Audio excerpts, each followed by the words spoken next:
Yeah, Nick, what was really cooking for you guys, able to get so much pressure on Brady Cook today?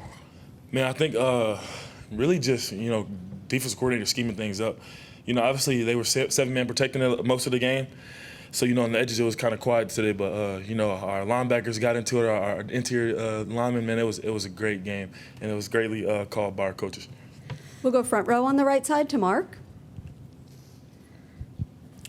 Nick, you guys racked up 6 sacks, I think.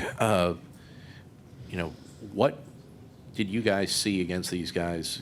Because they hadn't given up much at all until this game that made you feel confident coming in. I think, they're a really good O-line. I think, man, just, knowing that we got guys in the back end who can cover one-on-one, and then just, giving it all, like just sending it on them. And, trying to get Brady Cook flustered, and it worked. And, he made some poor decisions in the game, and, it turned out in our favor. We'll go back behind the lights in the middle to Tyler. Nick, Coach Elko was, saying how proud he was with how the team played there at the end of the game when it was already, out of question, and you still got that stop in the red zone. Just what does it say about this defense? The way, buzzer to buzzer, basically, you guys were playing full speed. I mean, we got competitors on the defense, and we didn't want to give them anything, especially anything cheap in the red zone at the end of the game, and try to make the game look like it was closer than it already was.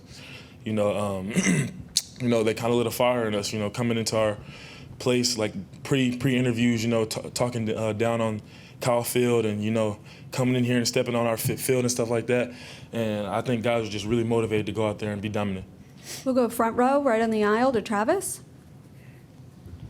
And in talking about that motivation, I know Coach mentioned or kind of called out people who were spreading rumors about Connor. Do you feel like he played with a little bit more emotion or played to prove some people wrong? Man, Connor Wigman is a dog, man. Been battling some injuries. This is my first year ever playing with him.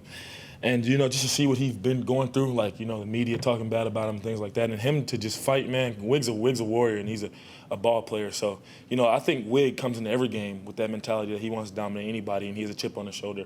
I mean, obviously coming back from injury, that he's out of season, but, Wig's just a great player, a great competitor, and he's not backing down from anything. And did the blanket thing from last night spread around the locker room, and how'd you feel like Will Lee responded? Oh, I mean, great player. I mean, competitor. He's going to talk and he's going to back it up, and that's just what he does. I'm blessed he's on our side. Did y'all fun talking about it in the locker room? Oh, we did. We're not done yet. we're still messing around. We'll go fourth row on the right side in the middle. Nick, y'all were really successful on 3rd and 4th down, 5 and 15, 1 of 4 respectively. Do you feel like y'all kind of turned it up a notch on situations like that? Is there anything that maybe makes y'all more successful in those situations? Just think preparation. Not a lot of teams in the country do what we do in practice. Not a lot of people practice as hard as us. Not a lot of people do as much situational work as us in practice. And like I said, man, our coach is just preparing us to be in these situations and win big games. I got to give all the props to them. And then guys, buying into what they're coaching us to do and, going out there and, what's the word? So just working through the game plan. We're just working through the game plan.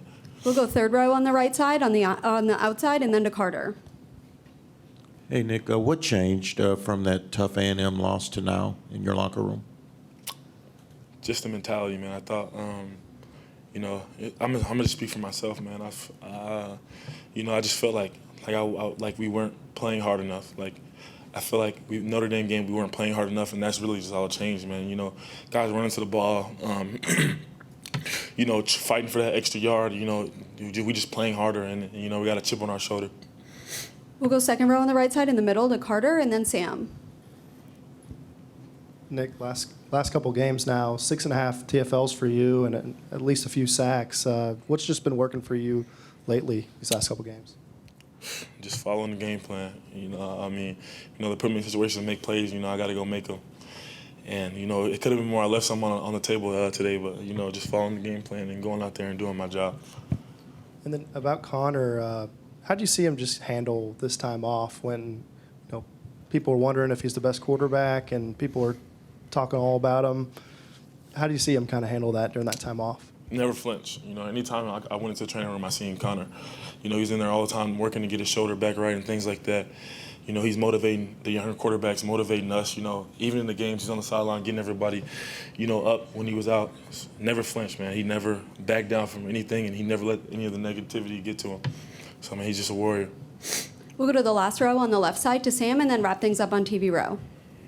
Hey, Nick, a couple things I want to ask you about. One, when you guys get to third down and they play Mo Bamba, I see everyone get very hype, and I see you look like you're having a lot of fun. Can you tell me what that moment's like?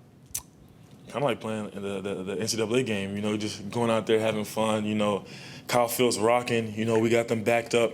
You know, I mean, it's something you dream of as a kid. Like it's crazy. It's just, this place is so special to play, man. And, you know, whenever everybody's out there and it's packed out, man, it's beautiful. And Coach Elko had mentioned, I think, before the season that, you know, this program is run on discipline and everybody's expected to do things a certain way, but within that structure, there's chances to have fun. Mm-hmm. How has that played out in your experience since you've been here?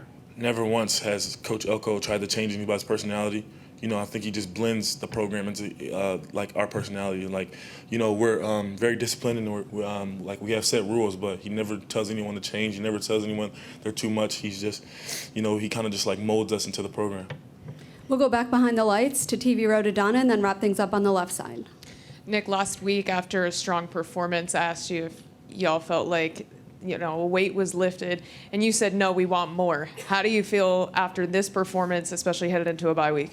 Same thing. I mean, you know, never in my life have I started out 5-1, and you know, we're just hungry, man. We got some games that we can win.